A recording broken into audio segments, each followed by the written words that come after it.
On this edition for Sunday, June 10th, President Trump and Kim Jong-un arrive in Singapore ahead of their historic meeting, as a contentious G7 summit ends with a claim of betrayal. Next on PBS NewsHour Weekend. From the Tisch WNET studios at Lincoln Center in New York, Hari Srinivasan.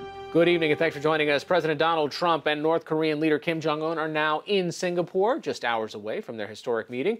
Enemies for decades, the two countries' leaders have never met face-to-face. And this all happens just as the president has added new tension to relations with the leaders of the historically friendly nations in the G7. Security is intense. There's no access to the actual summit site, but the world is watching, as NewsHour Foreign Affairs correspondent Nick Schifrin reports from Singapore.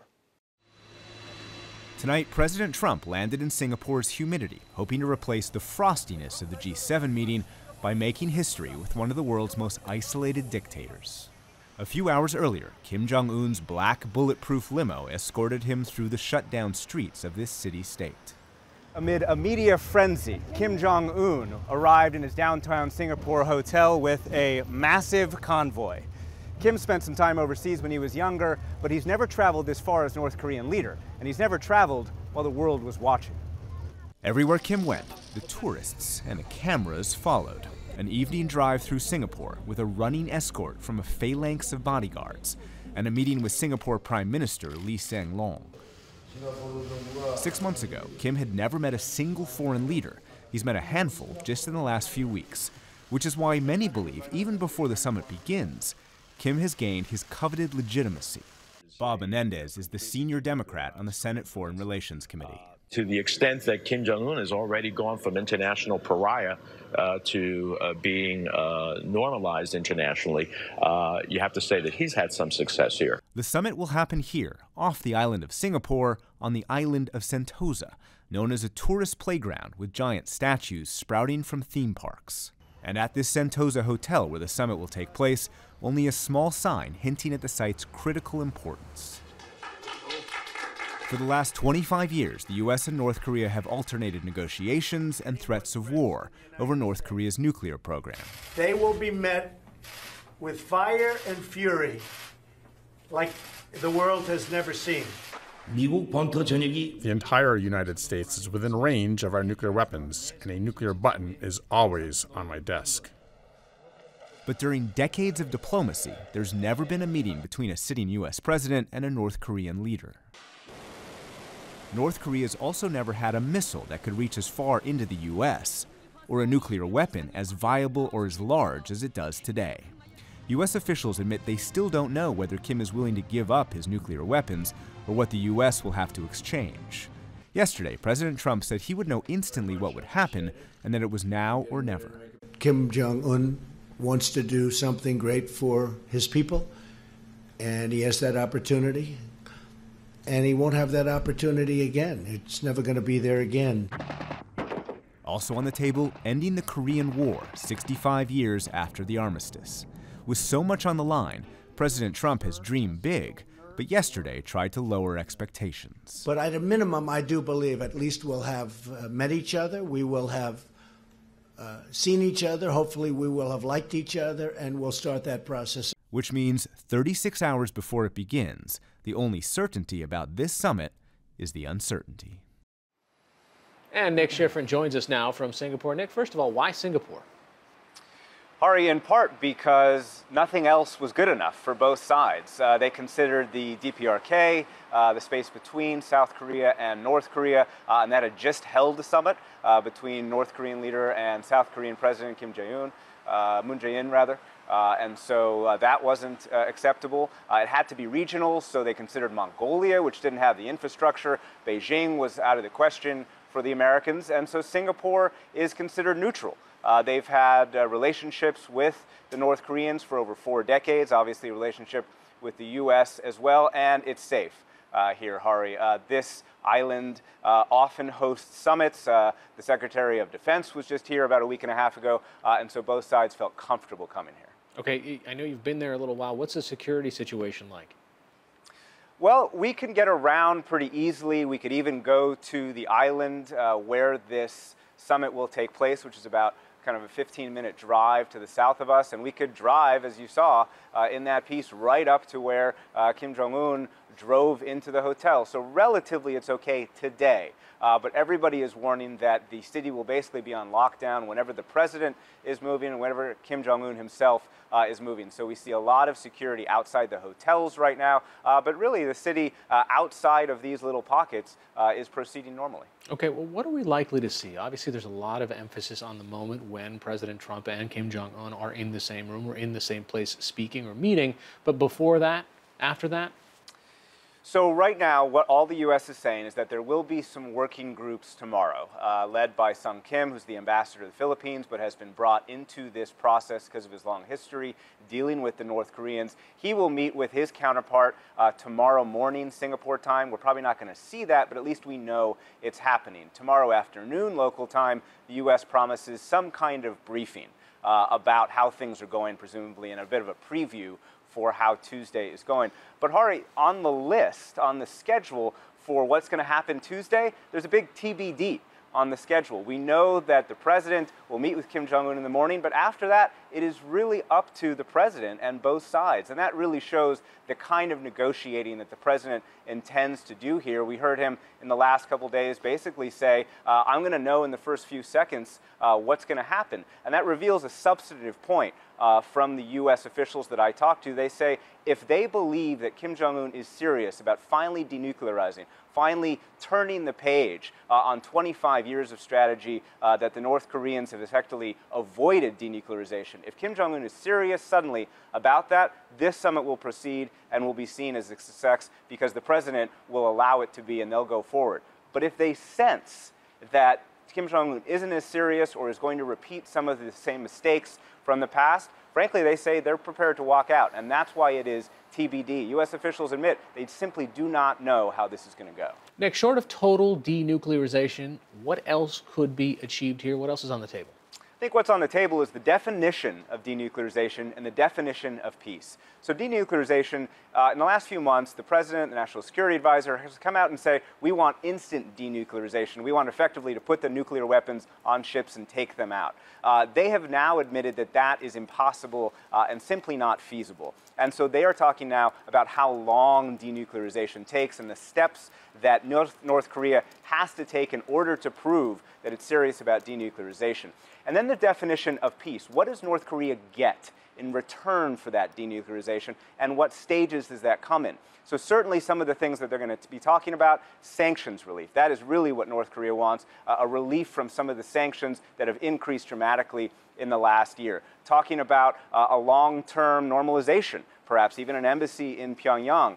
They're talking about ending the Korean War and also removing North Korea from the state sponsor list of terrorism. So those are the things that are going to be traded. And again, it just shows that the U.S. does not know how this is going to go. It does not know exactly the definitions either of peace or denuclearization just about 36 hours before the summit begins. All right. NewsHour's Nick Schifrin joining us from Singapore tonight. He will be reporting there all week. Thanks so much. Thanks, Ari.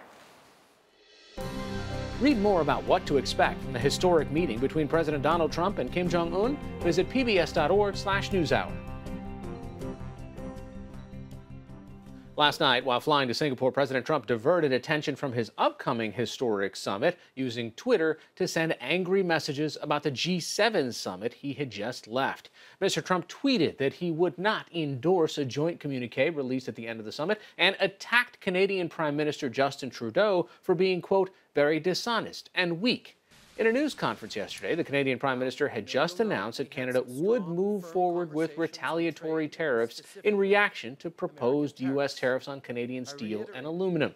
The president's tweets were personal. He said Trudeau, quote, acted so meek and mild during the G7 meetings, only to give a news conference after I left saying that U.S. tariffs were kind of insulting and he will not be pushed around. This morning, White House economic advisor Larry Kudlow said that Trudeau's actions were a betrayal, and the president was right to push back.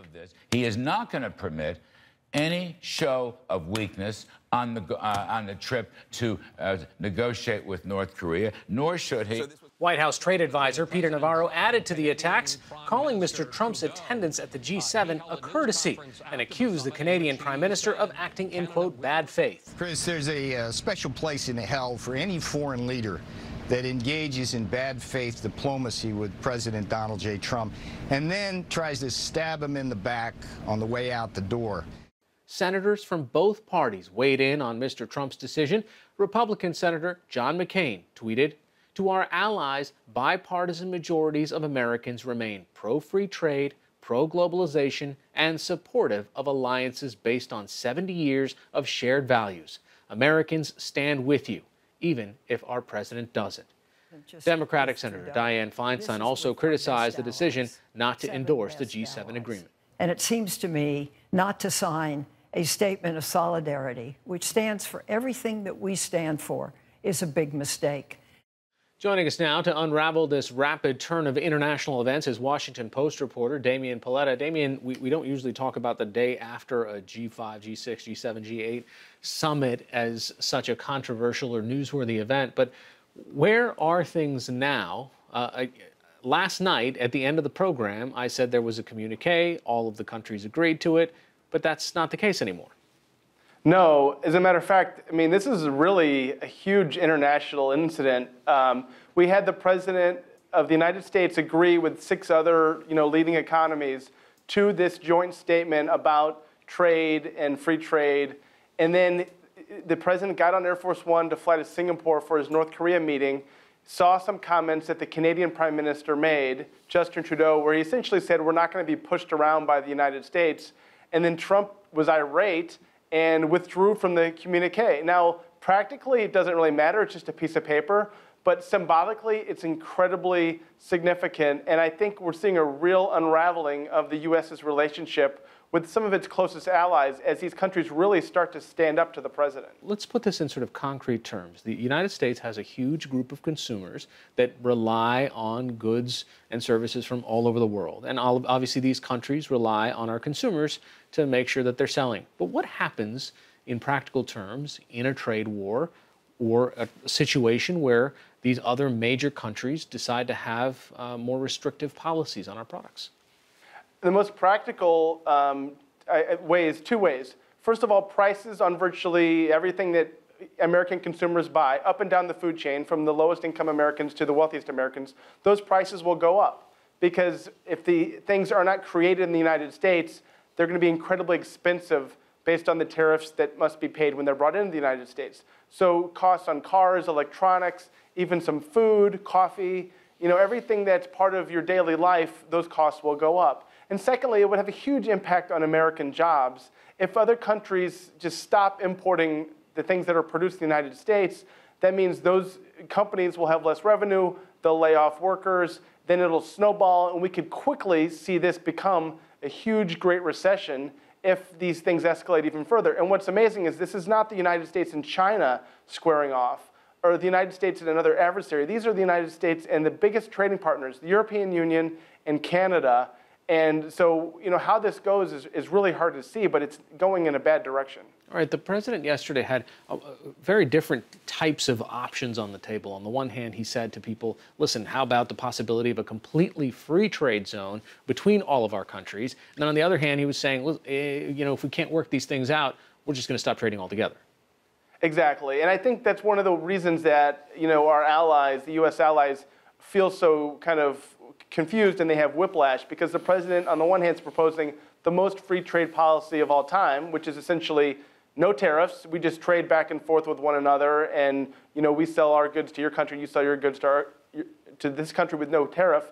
And then he says, we're going to stop trading, period, if you don't agree to our demands. And so, like I said, there does seem to be a sense. The one thing that I noted about this G7, there is a sense that these other countries are starting to stand up to President Trump, especially the French President Emmanuel Macron. Obviously, Justin Trudeau is starting to stiffen a little bit as well. The UK and Germany, and they're starting to call his bluff. And what we're seeing is he's saying, fine, if that's what you're going to do, if he's going to feel personally insulted, then he's going to sort of ratchet it up. Speaking of standing up to the president, one of the images that have come out of this, and there's now 1,000 different memes around the image, is Angela Merkel surrounded by other leaders, Theresa May, Emmanuel Macron. You've got the literally the world standing up, almost all of them standing together, and then you see President Trump seated in a chair. And what's interesting is it really depends on who you are and how you look at this very same image, that you can have so many different interpretations of it. Yeah, I think that photograph is going to be studied, quite honestly, for decades, because it sort of reinforces both of the perspectives. On the one hand, it shows the Europeans standing together, standing up to the president and confronting him. I believe at the time they were discussing this document that was supposed to be signed at the end of the meeting. And on the other hand, you have the president with all eyes on him, right, which is exactly what he wants in this sort of setting. He wants everyone to be coming to him, asking him kind of what U.S. policy and global policy should be. So I think both sides kind of felt like they delivered their message. But on the other hand, I feel like both sides must feel like this conference, this summit, was kind of a disaster, because things are only going to escalate. And really, producers and workers and consumers in each country are going to suffer if this thing continues on the path that it's on. All right, Damian Piletta of the Washington Post, thanks so much for joining us today. My pleasure. Thank you.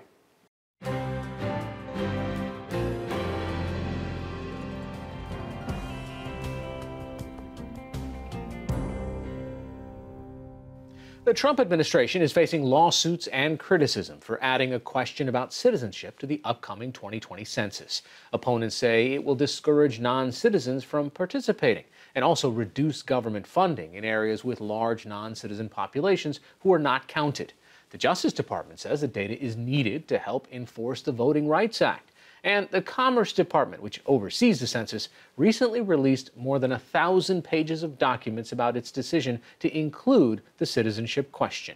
NPR reporter Hansi Lo Wang has been examining those documents, joins us now. Well, what did you learn?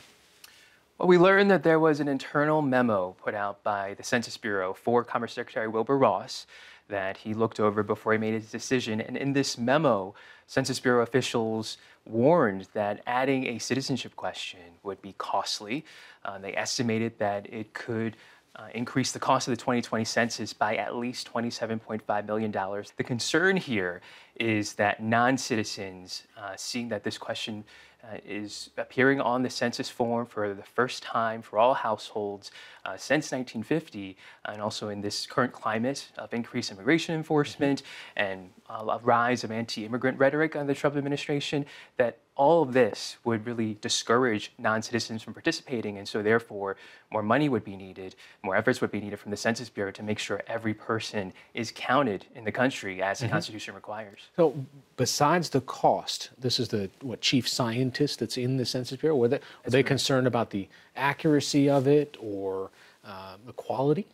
Yes, if there are fewer people participating, we're not going to get a complete count, possibly. You can try your hardest to knock on doors and to do follow-up, but some people will just do their best to not be counted. What's the role of the Secretary of State, Chris Kobach, in all of this?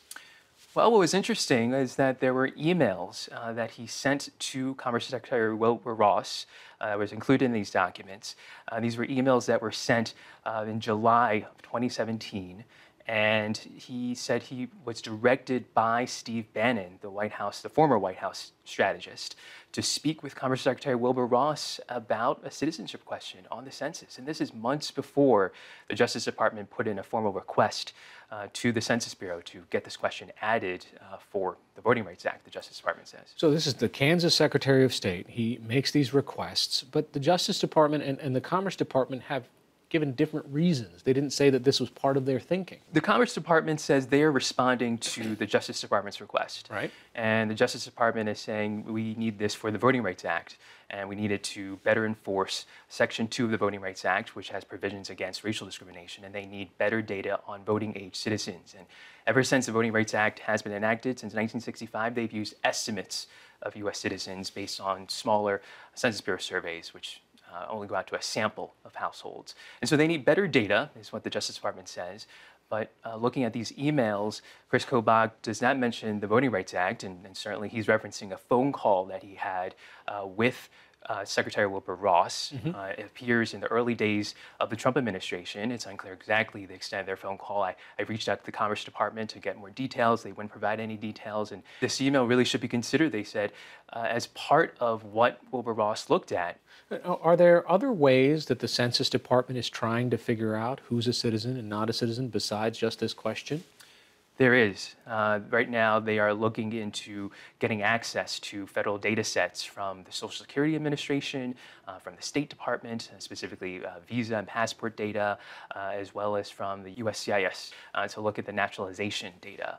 And this is all part of the plan that Secretary Wilbur Ross did approve at the recommendation of Census Bureau officials who originally said, you know, you don't necessarily need to add a citizenship question. Maybe we can compile existing government data about U.S. citizens to create a more comprehensive data set about how many citizens there are in the country. Yeah. And so this is part of the plan currently, and we'll see how that pans out, because this is really new territory for the Census Bureau to use this data in this way. So if this question is included in the census now, and if there is a significant undercount, what are the ripple effects? The ripple effects are huge, possibly. We have to remember that the census numbers are used to really build our government. They directly impact how many seats of House of Representatives each state gets. It also impacts how the government from the federal level down to the local level, how legislative districts are drawn.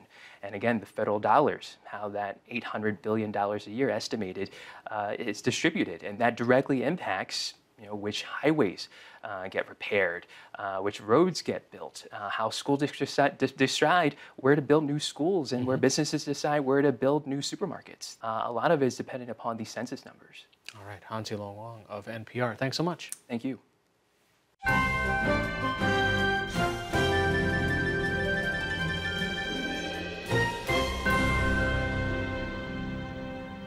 Tomorrow on the NewsHour, the first of a 5-part series, The End of AIDS, Far From Over, focusing on the global fight against the HIV/AIDS epidemic. That's all for this edition of PBS NewsHour Weekend. I'm Hari Srinivasan. Thanks for watching. Have a good night.